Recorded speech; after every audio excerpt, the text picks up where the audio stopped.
Today we will start plant growth and development, and we will deal with the topics like seed dormancy, photoperiodism, and vernalization.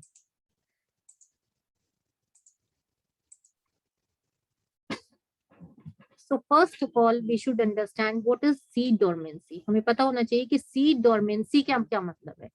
Dormancy का क्या मतलब होता है? Dormancy का मतलब होता है कि वो dormancy का मतलब होता है कि state of rest.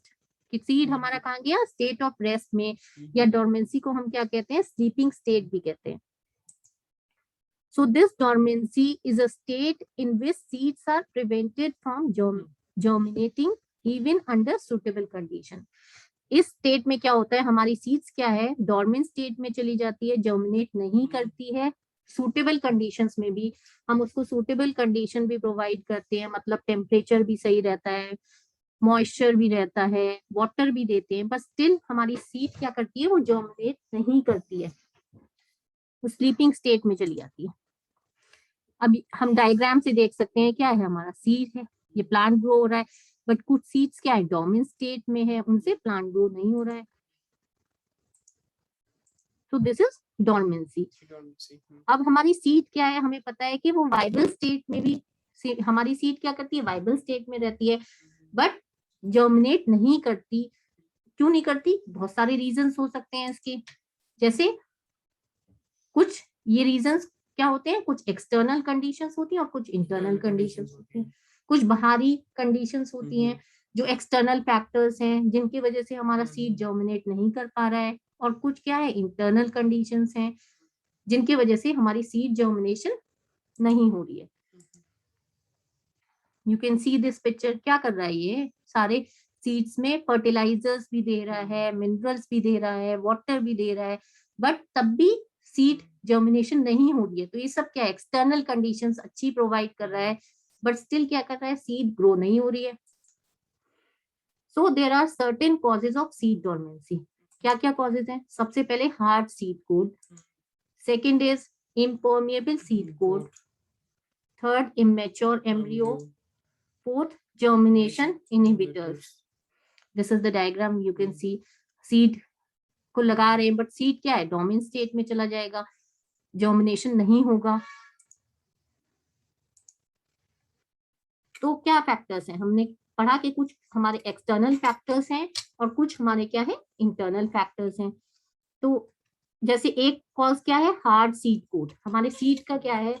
हमारे जी सीड का हम देख रहे हैं, ये जो सीड है इसका जो कवर है दैट इज वेरी हार्ड. जब हमारे सीड का कवर हार्ड होगा तो क्या होगा? उसका रीजन कि जो वाटर है, जो न्यूट्रिएंट्स हैं, वो क्या होगा? सीड कोट में एंटर नहीं कर पाएंगे. इसका मतलब उसको इंटरनल कंडीशंस ऐसी नहीं प्रोवाइड हो पाएंगी कि सीड में से अंदर क्या है? रेडिकल प्लांट निकले, जर्मिनेशन हो. तो हार्ड सीड कोट की वजह से भी कई बार क्या होता है कि सीड हमारी डोरमेंसी स्टेट में चली जाती है और सीड में से प्लांट नहीं निकलता. Second is impermeable seed coat. Impermeable seed coat का क्या मतलब है? कि ऐसा सीड कोट जिसमें वाटर अंदर नहीं जा पा रहा है, मिनरल्स अंदर नहीं जा पा रहे, इम्पर्मिएबल, पर्मिएबल नहीं है. थर्ड क्या है? Immature embryo. हमारा क्या है? एम्ब्रियो है, वो मैच्योर ही नहीं है. जब इमेच्योर एम्ब्रियो होगा तो भी क्या होगा? सीड डोरमेंट स्टेट में चला जाएगा और उसमें से प्लांट नहीं निकलेगा.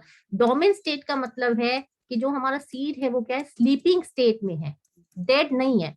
जब भी हम उसको आइडियल कंडीशंस प्रोवाइड करेंगे, एक्सटर्नल और इंटरनल फैक्टर आइडियल कंडीशंस होगी, तब क्या होगा? उस सीड में से तुरंत सीडलिंग निकल आएगा. तो क्या है? वो रेस्टिंग स्लीपिंग स्टेट में है लेकिन डेड नहीं है. So dead is different and sleeping state is different. So seed dormancy का मतलब होता है हमारा सीड का है स्लीपिंग स्टेट में है.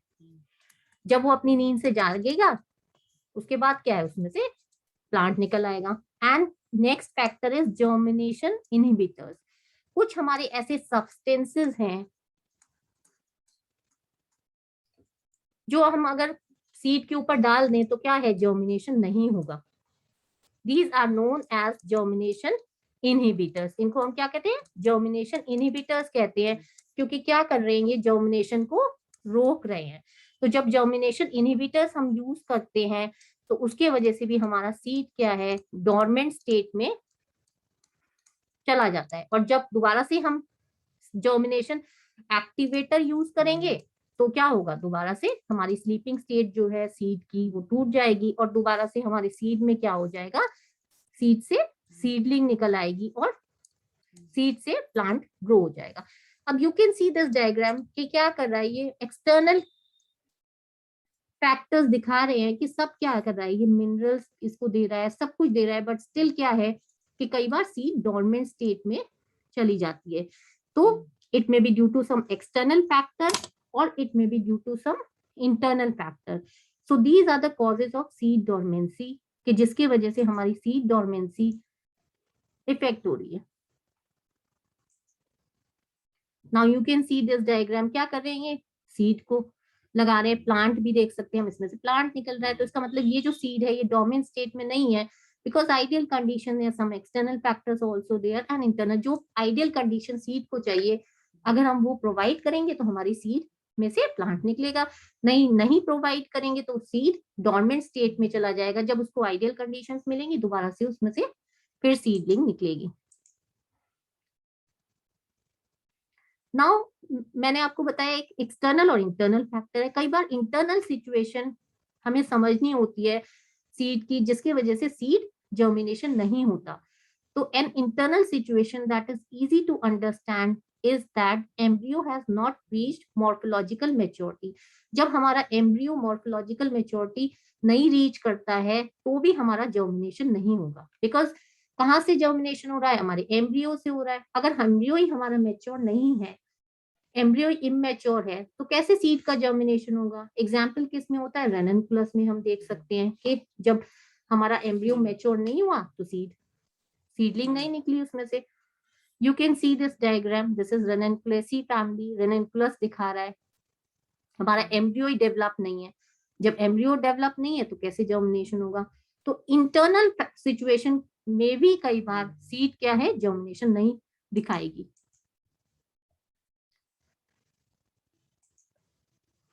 नाउ दो सिचुएशन को डिफरेंट डिस्टिंग्विश करने में क्या हो, सीड फिजियोलॉजिस्ट ने दो टर्म्स यूज किए हैं। First is quiescence. क्या है quiescence? It is a condition of seed when it is unable to germinate only because of favorable external condition which are normally required for growth and these conditions are not present. तो क्विसेंस क्या हुआ, वो condition हुई जबकि seed germinate नहीं हो पा रहा है। क्यों नहीं हो पा रहा है? क्योंकि एक्सटर्नल कंडीशंस जो सीड को चाहिए वो नहीं है, मिल पा रही है, और नहीं मिल पा रही है तो उसकी ग्रोथ नहीं होगी और जिसकी वजह से सीड क्या है, जर्मिनेशन नहीं होगा। सेकेंड फैक्टर क्या है, डोरमेंसी है। डोरमेंसी हमने पढ़ा, कौन क्या कंडीशन है, डोरमेंसी एक ऐसी कंडीशन है सीड की when this seed fails to germinate because of internal conditions even though external conditions are favourable. कई बार क्या होती है, हमारी एक्सटर्नल कंडीशंस फेवरेबल होती है, एक्सटर्नल कंडीशंस हम सब चीज प्रोवाइड कर रहे हैं, लेकिन क्या होता है कि हमारा सीड जो है जर्मिनेट नहीं हो पाता है। तो जब हम एक्सटर्नल कंडीशंस भी सही से दे रहे हैं, एक्सटर्नल कंडीशन में क्या आएगा, सनलाइट आएगा, वाटर दे रहे हैं हम, मिनरल्स दे रहे हैं, फर्टिलाइजर्स दे रहे हैं, we are providing ideal external condition. हम कह रहे हैं एक्सटर्नल कंडीशंस बिल्कुल आइडियल है, बट जब हमारे सीड की इंटरनली कंडीशन सही नहीं है, या तो एम्ब्रियो मैच्योर नहीं है, या फिर इंटरनल कंडीशन उसकी सही नहीं है, maybe it may B due to various reasons, तो क्या हो जाएगा, हमारा सीड डोरमेंसी स्टेट में चला जाएगा, मतलब सीड स्लीपिंग स्टेट में चला गया, जर्मिनेट नहीं होगा। तो इसको क्या कहते हैं, हम इसको कहते हैं डोरमेंसी। तो हमने क्वेश्चंस पढ़ा, ये किसकी वजह से है, एक्सटर्नल कंडीशंस की वजह से है। जब एक्सटर्नल कंडीशंस फेवरेबल नहीं है तो उसको हम क्या कहेंगे, क्विसेंस कहेंगे। और डोरमेंसी क्या है, जब इंटरनल कंडीशंस सीड की फेवरेबल नहीं है और एक्सटर्नल कंडीशन बहुत अच्छी है, तब भी सीड डोरमेंसी स्टेट में चला जाएगा। मतलब अगर हम अपने आप को बिल्कुल बाहर से बहुत अच्छे ड्रेसअप हुए, बहुत फिट रखें, बट हम अंदर से हेल्दी नहीं है, तो हम फिर भी सिक होंगे, because we are not healthy from inside. So similar is the case with dormancy, कि इंटरनल जो कंडीशन है वो सही नहीं है, बाहर से एक्सटर्नल कंडीशन सारी प्रोवाइड कर रहे हैं, बट जब अंदर से ही कंडीशन एम्ब्रियो मैच्योर नहीं है या may be due to some other condition, तो ये सीड क्या जाएगा, डोरमेंसी स्टेट में चला जाएगा।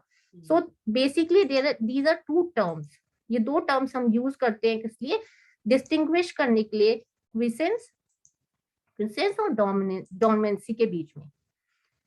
अब एक्सटर्न क्या हो सकता है, टेम्परेचर है, मॉइस्चर है, एटमॉस्फेयर है, ये कंडीशंस हैं। अब हमारी डोरमेंसी ऑफ सीड हमें पता है, मैंने बताया अभी कि it may B due to some external factors and it may B due to some internal factors. अब क्या होगी कि डोरमेंसी किसके वजह से भी हो सकती है, हमारे हार्ड सीड कोट की वजह से हो सकती है। व्हाई? बिकॉज हमें पता है कि हमारा सीड कोट कवरिंग अगर बहुत हार्ड होगी तो वो ऑक्सीजन और वाटर नहीं ले पाएगा, और ऑक्सीजन और वाटर सीड के अंदर नहीं जाएंगे तो कैसे जर्मिनेशन होगा, जर्मिनेशन नहीं होगा। Like example we can see fabaceae में जर्मिनेशन नहीं हो पाता है। दीज आर द सीड्स, हम देखते हैं अगर सीड कोट बहुत हार्ड होगा तो ऑक्सीजन और वाटर अंदर ही नहीं जाएगा, परमिएबल ही नहीं होगा, तो अंदर से ड्राई हो जाएगा एम्ब्रियो, मतलब एम्ब्रियो ही सही मैच्योर नहीं हो पाएगा, तो कैसे जर्मिनेशन होगा। You can see this is hard seed coat, this is impermeable to oxygen and water. This oxygen you can see कि ऑक्सीजन क्या है भाई, इसके अंदर नहीं जा पा रही है, और जैसे हमें ऑक्सीजन जरूरत है जीने के लिए, उसी तरह से सीड मैच्योर एम्ब्रियो को भी तो ऑक्सीजन चाहिए। अगर एम्ब्रियो को ऑक्सीजन नहीं मिलेगी तो कैसे जिंदा रहेगा, कैसे मैच्योर होगा। So this oxygen can not enter this seed coat, अंदर नहीं जा पा रही है ऑक्सीजन। तो इस टाइप की डोरमेंसी जो किस वजह से हो रही है, हार्ड सीड कोट की वजह से हो रही है, जिसमें हमारा सीड कोट बहुत हार्ड है और ऑक्सीजन और वाटर अंदर नहीं जा पा रही है, उसको it can be broken by scarification. तो स्क्लैरिफिकेशन एक ऐसा प्रोसेस है जिसके जो हमें सीड डोरमेंसी को ब्रेक कर सकता है। कौन सी डोरमेंसी, जो हार्ड सीड कोट की वजह से हो रही है। क्या है ये scarification? It is a method by which hard seed coat is ruptured और वीकेंड। हमें पता है हमारा बैरियर क्या है, हमारा बैरियर है भाई हार्ड सीड कोट, हमारा बैरियर है। तो हमारा क्या इसमें बैरियर हो रहा है, हमारा सीड कोट बैरियर हो रहा है। क्यों बैरियर हो रहा है? क्योंकि वो हार्ड है। हार्ड है तो क्या हो रहा है, ऑक्सीजन और वाटर उसके अंदर नहीं जा पा रहे हैं, और नहीं जा पा रहे हैं तो हमारा एम्ब्रियो जो है कैसे मैच्योर होगा, हमारा एम्ब्रियो मैच्योर ही नहीं होगा, जिसकी वजह से क्या है, ये डोरमेंसी में चला जाता है। अब इस टाइप की डोरमेंसी को अगर हम सही करना चाह रहे हैं, क्योंकि ये डेड स्टेट में नहीं है, I have already told you, dormancy का मतलब ये नहीं है कि वो डेड स्टेज है। क्या है? स्लीपिंग स्टेज है। स्लीपिंग स्टेज का मतलब ये है कि हम कभी भी, जैसे हम भी अपनी स्लीप से जाग जाते हैं तो उसके बाद सही हो जाते हैं, तो उसी तरह से ये जो हमारा सीड है, इसकी भी जब ये स्लीपिंग स्टेट टूट जाएगी तो क्या होगा, इसमें से सीडलिंग निकलेगा और प्लांट ग्रो करेगा। So there are different methods कि हम डोरमेंसी किस तरह से तोड़ सकते हैं। इस तरह की डोरमेंसी को हम कैसे तोड़ते हैं, इस प्रोसेस से तोड़ते हैं, जिसको हम क्या कहते हैं, स्क्लैरिफिकेशन। अब ये स्क्लैरिफिकेशन है क्या, ये हमें पता होना चाहिए। हमारा मेन प्रॉब्लम क्या है, हमारा मेन प्रॉब्लम है सीड कोट। अगर हम अपने सीड कोट को वीक कर देते हैं या सीड कोट को रप्चर कर देते हैं तो क्या होगा, जब हमारा सीड कोट वीक होगा तो भाई हमारी ऑक्सीजन और वाटर आसानी से क्या करेगी, सीड कोट के अंदर जाएगी, और जब सीड कोट के अंदर जाएगी तो हमारा जो एम्ब्रियो क्या है, मैच्योर होगा। तो हम इस मेथड को क्या कहते हैं, स्क्लैरिफिकेशन कहते हैं। क्या मेथड है, जब हम we can by this method we can break the dormancy. So this is a method which is used to break the dormancy. Now there are other methods to break the dormancy of seed. और भी method हैं जिससे हम seed की dormancy को तोड़ सकते हैं। कौन कौन से मेथड हैं? एक मैंने अभी बताया, डिस्कस किया, क्या है, स्क्लैरिफिकेशन। जो कब यूज होगा, ये सारे कंडीशंस में यूज नहीं होगा। कब होगा, जब हमारा सीड कोट बहुत हार्ड है, तो हम क्या करते हैं, अपने सीड कोट को वीक करते हैं या उसको हल्का सा रप्चर करते हैं, जिससे सारे ऑक्सीजन और वाटर उसके अंदर चला जाए। Now next process is stratification. तो दूसरा प्रोसेस क्या है, उसको हम कहते हैं स्ट्रैटिफिकेशन। स्ट्रैटिफिकेशन से भी हमारी डोरमेंसी को हम ब्रेक कर सकते हैं। तो स्क्लैरिफिकेशन अभी हमने पढ़ा, और ये स्क्लैरिफिकेशन में हमें क्या क्या चाहिए, हमें चाहिए paper, sand paper, knife, chemicals. क्या करते हैं हम, ये हम क्लैरिफिकेशन में, अभी मैंने आपको बताया कि इस क्लैरिफिकेशन में हम क्या करेंगे भाई, it is basically concern with the hard seed code. इसकी कॉज क्या है कि हमारा सीड कोड जो है वो क्या है, हार्ड है। रीजन क्या है, उसके वजह से oxygen and water, it can not enter inside, अंदर नहीं जा सकते हैं। जब अंदर नहीं जा सकते हैं तो हमारा जो है सीड जर्मिनेशन नहीं होता है। तो हम क्या कर सकते हैं कि हम सैंड पेपर, नाइफ और केमिकल्स की मदद से हमारा जो सीड कोट है उसको क्या कर सकते हैं, वीक कर सकते हैं, या क्या कर सकते हैं, रप्चर कर सकते हैं। कैसे, ये नाइफ की मदद से हल्का सा हम सीड कोट में इधर कट लगा देंगे तो रप्चर हो जाएगा। हल्का सा हम सैंड पेपर से उसको रब करेंगे तो हमारा सीड कोट कैसा हो जाएगा, वीक हो जाएगा, जिसकी वजह से क्या होगा, ये सीड डोरमेंसी ब्रेक हो जाएगी और जर्मिनेशन हो जाएगा। So this is one method of breaking the seed dormancy, this is known as clarification. क्या क्लैरिफिकेशन क्या है, सॉफ्टनिंग और मैकेनिकली इंजीनियरिंग सीड कोट। मतलब या तो हम सीड कोट को थोड़ा सॉफ्ट कर दें सैंड पेपर से, या मैकेनिकली हम नाइफ से हल्का सा कट लगाएं, इंजर करें, जिससे क्या होगा, हमारे सारी ऑक्सीजन, वाटर सब सीड कोट के अंदर जाएगा and there will be germination. Next process क्या है डोरमेंसी को ब्रेक करने का, next process is stratification. Stratification क्या होता है, हम देख रहे हैं stratification, you can see these are the seeds. Now these seeds are kept in cold environment. हम क्या करते हैं, सारी seeds को क्या करेंगे, cold treatment, cold temperature treatment देंगे। हम जब सारी seeds को, जिनके सीड कोड बहुत हार्ड हैं या और भी सीड्स इसमें इंक्लूड होती हैं, तो हम क्या करेंगे, उनको कोल्ड ट्रीटमेंट देंगे। तो कोल्ड ट्रीटमेंट की वजह से क्या होता है, उनकी डोरमेंसी ब्रेक हो जाती है और वो जर्मिनेट हो जाते हैं। Now we can see there are certain plants, कुछ प्लांट्स ऐसे हैं जैसे टोमेटो है, इसमें क्या होता है, ये केमिकल कंपाउंड होता है इसमें, जो क्या करता है, जर्मिनेशन को इनहिबिट करता है। ये हाँ, this is, you can see this is the diagram of tomato.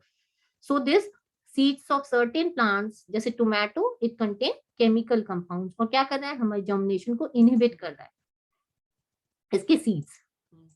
तो उसकी वजह से जब जर्मिनेशन इनहिबिट हो रहा है तो वो भी, that is also one of the cause of dormancy. Now the practice of layering the seeds during winter in layers of moist sand and peat is known as stratification or pre-chilling. तो अभी हमने बताया stratification में क्या कर रहे हैं हम, we are giving cold treatment.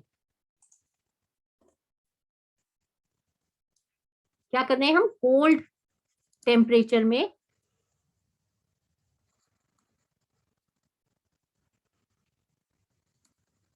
Cold temperature में सीड्स को रखते हैं। जैसे कोल्ड टेम्परेचर में सीड्स को रखने से क्या होता है, उनकी जो डोरमेंसी है वो क्या होता है, ब्रेक हो जाती है। तो this is known as stratification, और हम क्या कहते हैं इसको, प्री चिलिंग भी कहते हैं। कितना चिलिंग टेम्परेचर में रखेंगे हम उसको, जिससे कि उनकी जो डोरमेंसी है वो ब्रेक हो जाएगी। तो this method is known as this stratification.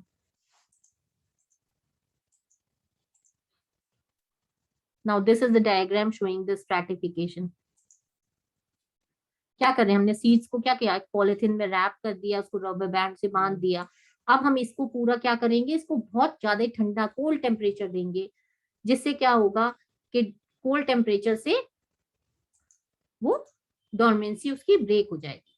Now we will practise some questions like, first, the process in which the seed coat is removed or mechanically injured is called stratification. स्क्लैरिफिकेशन,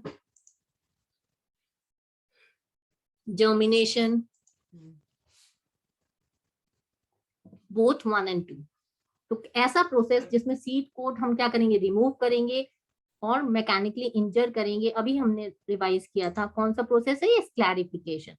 और स्क्लैरिफिकेशन हमें पता है कब कौन सी condition में होगा, जब seed coat बहुत हार्ड है एंड जो हमारा ऑक्सीजन है, वाटर है, वो सीड कोट के अंदर एंटर ही नहीं कर सकता। Next question is which of the following is correct about seed dormancy. First is hard seed coat results in seed dormancy. हमने पढ़ा है अभी कि हमारा सीड कोट अगर बहुत हार्ड है तो उसके वजह से भी सीड डोरमेंसी होती है। सेकंड क्या है, it is impossible to remove seed dormancy. Third, seed dormancy helps the seed to survive in unfavourable condition. Fourth, both 1 and 3। हमें पता है कि हमारा फर्स्ट हार्ड सीड कोट की वजह से सीड डोरमेंसी होती है और अनफेवरेबल कंडीशन में सीड डोरमेंसी हेल्प करती है सीड को सरवाइव करने में। क्यों हेल्प करेगी, क्योंकि हमें पता है कि जब हमारी अनफेवरेबल कंडीशंस आई, अनफेवरेबल कंडीशंस का क्या मतलब है कि आइडियल कंडीशन नहीं है, या तो टेम्परेचर आइडियल नहीं है, या वाटर नहीं मिल रहा है, या ऑक्सीजन नहीं मिल रहा है, कोई भी कंडीशन हो सकती है। तो उसमें क्या होता है, सीधे रिजल्ट सीड क्या करेगा, सीड डेड स्टेट में मर जाएगा। बट हम अगर सीड डोरमेंसी है, दैट इज हमने कहा है डेड नहीं, दिस इज स्लीपिंग स्टेट। तो सीड हमारा अनफेवरेबल कंडीशंस को सरवाइव कर सकता है, कैसे, स्लीपिंग स्टेट में चला जाएगा कुछ टाइम, मतलब फॉर वीक्स, लाइक 2 वीक्स, जब तक अनफेवरेबल कंडीशन रहेगी क्या करेगा, स्लीपिंग स्टेट में चला जाएगा। और जैसे ही कंडीशंस कैसी फेवरेबल हो जाएगी तो वापस क्या है, एक्टिव फॉर्म में आ जाएगा। तो ये हमारा सीड डोरमेंसी क्या करता है, ये हेल्प करता है हमारे सीड को अनफेवरेबल कंडीशंस में सरवाइव करने में। दोनों स्टेटमेंट सही है, 1 and 3। Now next is hard seed coat that prevents uptake of oxygen water can be seen in Fabaceae, Solanaceae, Liliaceae, Malvaceae। अभी हमने पढ़ा है कौन सी फैमिली में, Fabaceae में हार्ड सीड कोट होता है, जिसके वजह से क्या है, ऑक्सीजन नहीं अंदर जाती है, वाटर नहीं अंदर जाती, और सीड क्या है, डोरमेंट स्टेट में चली जाती है, डोरमेंसी शो करती है। Presence of chemicals in seed promotes dormancy in allium, tomato, Solanum, Pisum. तो हमने देखा टोमेटो में क्या है, कुछ ऐसी केमिकल्स हैं उसकी सीड में जिसकी वजह से क्या है, वो जर्मिनेशन को इनहिबिट करती है, मतलब डोरमेंसी को प्रमोट करता है। Next, in which of the following plant seed will not germinate until they exposed to low temperature. कौन सा प्लांट ऐसे है कि सीड जिनमें जर्मिनेशन ही नहीं होगा जब तक हम उसको बहुत लो टेम्परेचर पे एक्सपोज नहीं करेंगे। सबसे पहले tomato, second pea, third dolichos, fourth is polygonum. Polygonum is the plant. Now next important term which we have to study is photoperiodism. Photoperiodism बहुत important term है in respect to plant growth और movement. Photoperiodism है क्या, सबसे पहले हमें पता होना चाहिए कि हमारा जो प्लांट है वो क्या है, रिस्पॉन्स करता है लाइट को। So this plant, this respond to light, periods of light like day and night. So this is known as photoperiodism. मतलब the response of plant towards light. कुछ प्लांट्स ऐसे होते हैं क्या है, दिन में ज्यादा फ्लावर करते हैं, और कुछ प्लांट्स कैसे होंगे, रात में ज्यादा फ्लावर करेंगे। तो they are showing different response towards different periods. कुछ दिन में ज्यादा फ्लावरिंग दिखाते हैं, कुछ रात में दिखाते हैं। तो इस पूरे फ्लावरिंग रिस्पॉन्स को हम क्या कहते हैं, फोटोपीरियोडिज्म कहते हैं। अब this is the diagram you can सी। तो हम देख रहे हैं फोटोपीरियोडिज्म क्या हुआ भाई, हमारे प्लांट का रिस्पॉन्स हुआ किसके, टुवर्ड्स लाइट। अब ये हम लाइट में देख सकते हैं, ये हमारा फ्लावरिंग है, हम देख रहे हैं कैसे प्लांट, एक हमने पहले एक्सपेरिमेंट भी देखा था कि हमारा फ्लावर क्या है, लाइट की तरफ बेंड होता था। ऑक्सिन में हमने देखा था कि ऑक्सिन में क्या होता है, लाइट की तरफ बेंड करता है। तो लाइट में कुछ ऐसे फ्लावरिंग देखते हैं हम कि कुछ ऐसे प्लांट्स होते हैं जो कि लाइट में फ्लावर करते हैं, फ्लावरिंग दिखाते हैं, तो उनको क्या कह दिया हमने, फोटोपियोडिज्म। कुछ ऐसे हैं जो डार्क में वेजिटेटिव फेज होता है जिनका, जो लाइट में इतना नहीं दिखाते, रात में फ्लावर करते हैं, उनको क्या, वो भी इसमें आते हैं। कुछ क्या है, लाइट में भी दिखा रहे हैं और डार्क में भी दिखा रहे हैं। So this whole process of response of flower towards different period is photoperiodism. अब हम we have observe that some plants require a period of exposure of light to induce flowering। कुछ हमने देखा है कि कुछ प्लांट्स को क्या होता है, एक पर्टिकुलर पीरियड ऑफ लाइट चाहिए होता है, तभी वो फ्लावरिंग को इंड्यूस करेंगे। अगर हम उन्हें लाइट नहीं देंगे तो क्या करेंगे, फ्लावरिंग नहीं होगी उन प्लांट्स में। तो हम क्या करते हैं, इन फ्लावर को लाइट के प्रेजेंस में रखते हैं, कुछ टाइम लाइट देते हैं उनको, जिससे ये फ्लावरिंग करें। You can see this flower, जैसे इनको लाइट मिली, क्या हुआ, इनमें फ्लावरिंग स्टार्ट हुई। और अगर हम इनको लाइट नहीं देंगे तो क्या होगा, इनमें फ्लावरिंग नहीं होगी, ये हरदम बंद ही रहेंगे। Now this is another flower, you can see in presence of light क्या हुआ, फ्लावरिंग हुई इनमें। लाइट नहीं देंगे तो फ्लावरिंग नहीं होगी। ऐसे प्लांट्स में हम क्या कर सकते हैं, हम इन प्लांट्स में मेजर भी कर सकते हैं कि कितनी ड्यूरेशन ऑफ लाइट इनको चाहिए, कितना एक्सपोजर ऑफ लाइट चाहिए। हम ऐसे मेजर कर सकते हैं कि इनको 6 आवर्स लाइट अगर हमने दी तो ये फ्लावर करेंगे, इस प्लांट में 2 आवर्स लाइट दी तो भी फ्लावर करेगा। तो we can measure the duration of exposure of light. So this is photoperiodism. क्या हुआ फोटोपिरियोडिज्म, के flowering response shown by the plants to period of day and night is known as photoperiodism. कि हमारे flower का क्या response है, plant का क्या रिस्पॉन्स है, दिन में क्या रिस्पॉन्स है, नाइट में क्या रिस्पॉन्स है, वो दिन में फ्लावर करता है या नाइट में फ्लावर करता है, उसको हम क्या कहते हैं, फोटोपिरियोडिज्म। इस पूरे फिनोमेना को हम कहते हैं photoperiodism. Like we can see in this picture कि जैसे ही हमने लाइट दी क्या हुआ, फ्लावरिंग शुरू हो गई, फ्लावर। इसमें भी हम देख सकते हैं जैसे ही हमने लाइट दी क्या है, फ्लावरिंग शुरू हुई। अगर हम लाइट नहीं देंगे तो क्या होगा, फ्लावरिंग नहीं होगी। So this is known as photoperiodism. Now, for example, some plants require exposure to light for a period exceeding a well-defined critical duration। कुछ प्लांट्स में मैंने अभी बताया कि डिफरेंट पीरियड्स, कुछ प्लांट्स में बहुत ज्यादा लाइट चाहिए होती है कि क्रिटिकल ड्यूरेशन से भी ज्यादा लाइट चाहिए। और कुछ ऐसे भी प्लांट्स हैं जिसमें हमें बहुत कम पीरियड के लिए भी लाइट देंगे तो भी फ्लावरिंग उनमें इनिशिएट हो जाएगी। So it varies from plants to plants. कुछ प्लांट में बहुत ज्यादा चाहिए पीरियड, कुछ प्लांट्स में बहुत कम में भी इंड्यूस हो रही है flowering. Now this is the diagram, you can सी जैसे क्या होता है कि हमने लाइट दी तो प्लांट कैसे, this is the response of plant towards light. जैसे हमने लाइट दी वैसे फ्लावरिंग शो कर रहा है। बस ड्यूरेशन कैन बी डिफरेंट, कुछ प्लांट्स में कुछ अलग ड्यूरेशन होती है, कुछ प्लांट्स में अलग ड्यूरेशन होती है। So plants are classified on the basis of photo period required for flowering. हम प्लांट्स को दो डिफरेंट कैटेगरीज में डिवाइड कर सकते हैं, किस बेसिस पे, कि क्या टाइम, क्या फोटो पीरियड चाहिए उन्हें फ्लावरिंग के लिए।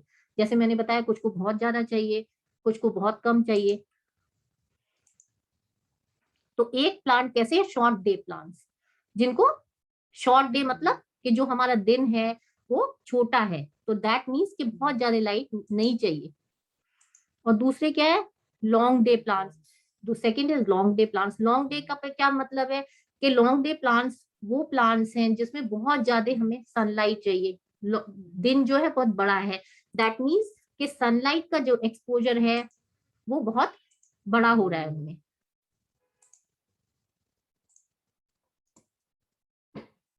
और थर्ड क्या है, डे न्यूट्रल प्लांट। तो पहले तो हो गए short day plants. Short day का प्लांट का मतलब है कि बहुत ज्यादा इनको हम लाइट नहीं चाहिए, इनका जो डे है वो शॉर्ट है, इसका मतलब कम सनलाइट, मिनिमम सनलाइट भी में भी फ्लावर करेंगे। बहुत ज्यादा दिन बड़ा नहीं चाहिए। एक क्या है, लॉन्ग डे प्लांट्स हैं। लॉन्ग डे प्लांट्स कैसे हुए, जिनका जो दिन है बहुत बड़ा है, दैट मीन्स कि सनलाइट बहुत ज्यादा चाहिए, मैक्सिमम सनलाइट। जब उन्हें बहुत ज्यादा सनलाइट मिलेगी तभी वो क्या करेंगे, फ्लावरिंग इंड्यूस करेंगे। And third is day neutral plant. Day neutral plants कैसे हो गए कि ये डे न्यूट्रल प्लांट्स हैं, ये कम में भी फ्लावर करेंगे और ज्यादा में भी फ्लावर करेंगे। इनको ऐसा नहीं है कि बहुत छोटा दिन में नहीं करेंगे या बहुत लंबे दिन में नहीं करेंगे, ये सब में करते हैं। So these we can divide the plants into 3 categories: short day plants, long day plants and day neutral plants.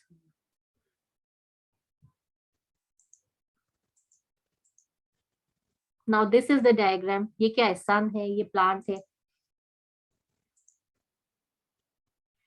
अब क्या मैंने जैसे बताया, फोटो पीरियोडिज्म क्या है भाई, हमें सनलाइट दे रहे हैं हम प्लांट को बहुत ज्यादा। कुछ जैसे मैंने बताया लॉन्ग डे प्लांट्स है, तो इसका मतलब बहुत ज्यादा सनलाइट चाहिए तो ही फ्लावर करेंगे। और कुछ क्या है, शॉर्ट डे प्लांट्स है, बहुत ज्यादा सनलाइट नहीं भी चाहिए तो भी फ्लावर करेंगे।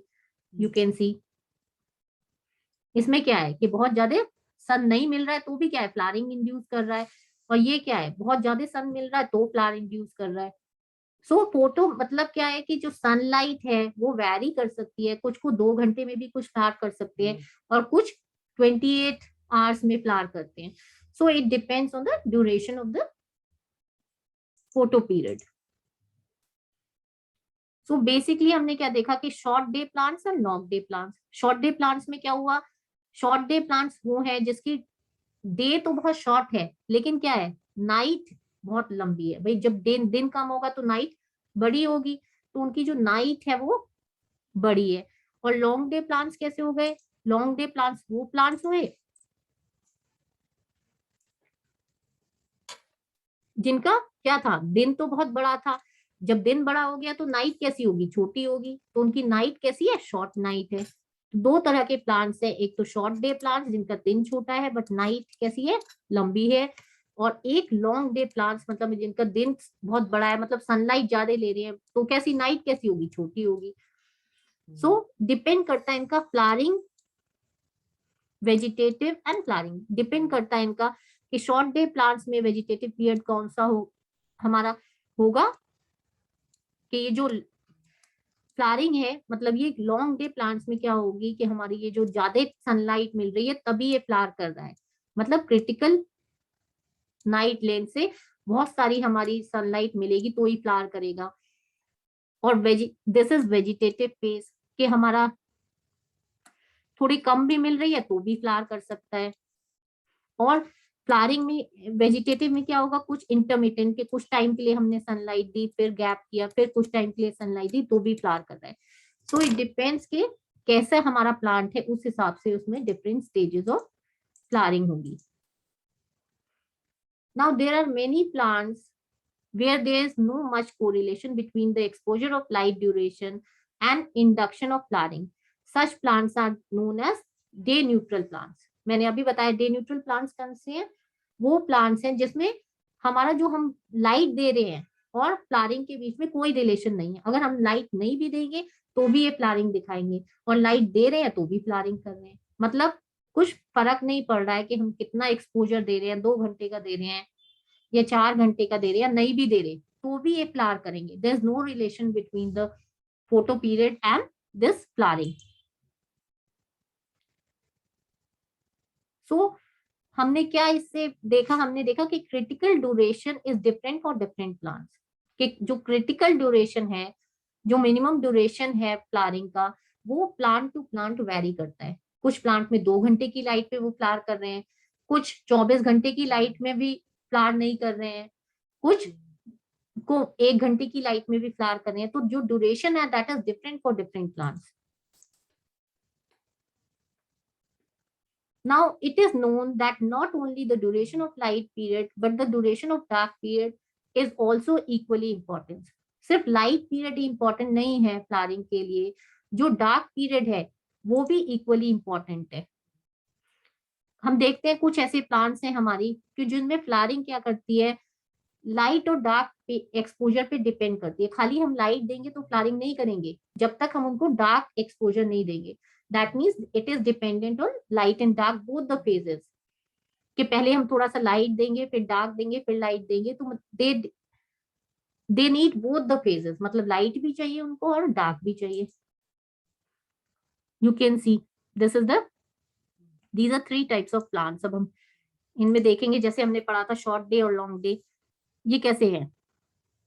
This is long day plants. Long day plants में हम देखते हैं कि जब हम, ये क्रिटिकल फोटो पीरियड है, अगर हम क्रिटिकल फोटो पीरियड से कम देंगे उनको लाइट तो क्या करेंगे भाई, नो फ्लावरिंग, कोई फ्लावरिंग ही नहीं होगी अगर हम एक क्रिटिकल फोटो पीरियड से उन्हें लाइट कम देंगे। और शॉर्ट डे प्लांट्स में देखते हैं, तो शॉर्ट डे प्लांट्स में तो हमें पता है बहुत ज्यादा लाइट नहीं चाहिए, तो क्रिटिकल फोटो पीरियड से अगर हमने कम भी दी तो फ्लावरिंग हो रही है। ये हमारे कैसे हैं, शॉर्ट डे प्लांट्स हैं। और डे न्यूट्रल प्लांट्स तो मैंने आपको बताया कि इसमें फ्लावरिंग, इसमें हमारा ये जो लाइट का, चाहे हम कम दे चाहे ज्यादा दें, उसका इफेक्ट नहीं पड़ता है। These are day neutral plants के फ्लावरिंग क्या है, लाइट में भी फ्लावरिंग होगी और अगर लाइट नहीं देंगे तो डार्क फेज में भी फ्लावरिंग होगी। This is day neutral plants. so these are 3 different categories of plants.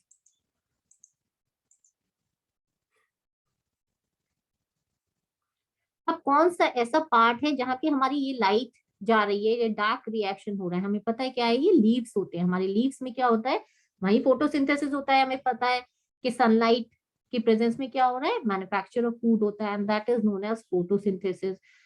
तो ये जो परसेप्शन है of light and dark duration are the leaves. so this is the site of perception of light and dark duration. Now ये hypothesised किया गया है कि एक ऐसा हार्मोनल सब्सटेंस है जो फ्लावरिंग के लिए रिस्पॉन्सिबल है, कि जिस हार्मोनल सब्सटेंस की वजह से फ्लावरिंग हो रही है।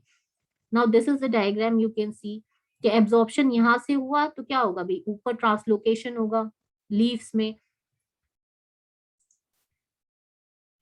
तो ऐसे हाइपोथेसाइज किया गया कि कोई ऐसा हार्मोनल सब्सटेंस है प्लांट में जिसकी वजह से क्या है, फ्लावरिंग हो रही है। यू कैन सी, और वो हार्मोनल सब्सटेंस क्या है, ट्रांसलोकेट हो रहा है, एक एरिया से दूसरी एरिया में क्या हो रहा है, ट्रांसलोकेट हो रहा है।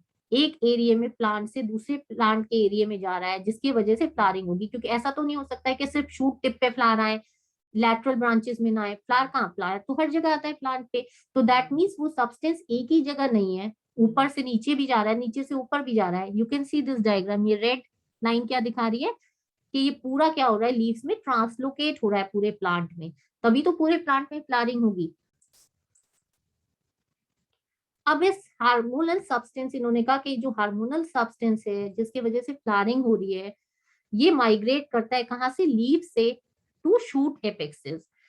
लीव से कहा जा रहा है, लीव्स में मैंने प्रोड्यूस हो रहा है, और कहाँ जा रहा है, शूट एपेक्सेस में जा रहा है। क्यों, क्योंकि फ्लावरिंग इंड्यूस करनी है। और हमें पता है जब प्लांट्स को एक्सपोज करते हैं हम इंडक्टिव फोटो पीरियड में, तो उसके बाद फ्लावरिंग होती है। तो ऐसा कोई सब्सटेंस है जो माइग्रेट हो रहा है लीव से शूट एपेक्सेस में, किस लिए, फ्लावरिंग करने के लिए।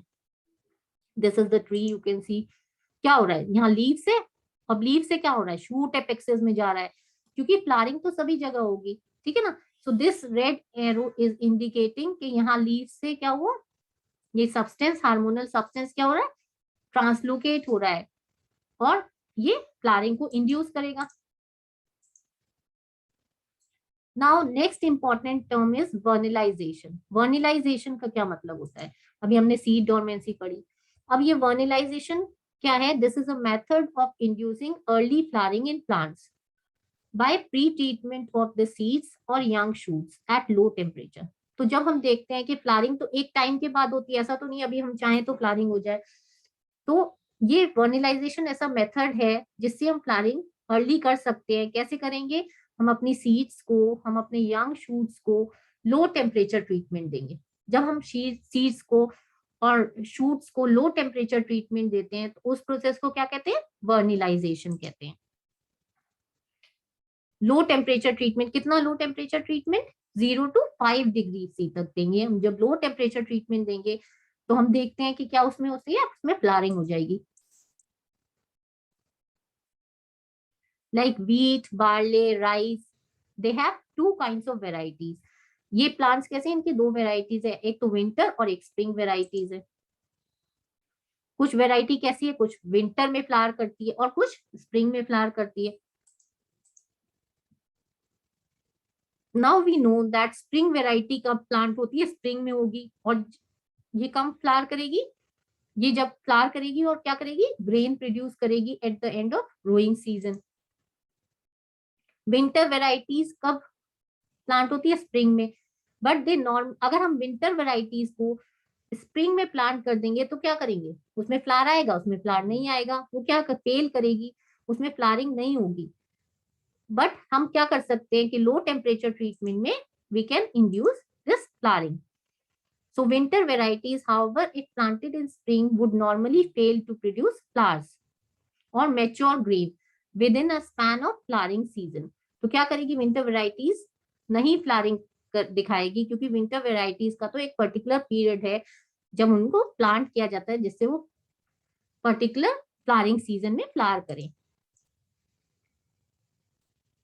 तो hence they are planted in autumn. जब ऑटम में इनको प्लांट करेंगे तो जर्मिनेट करती हैं और उसके बाद उनकी सीडलिंग से ग्रोथ आती है स्प्रिंग में और उसके बाद we can see the flowering and they can be harvested in mid summer.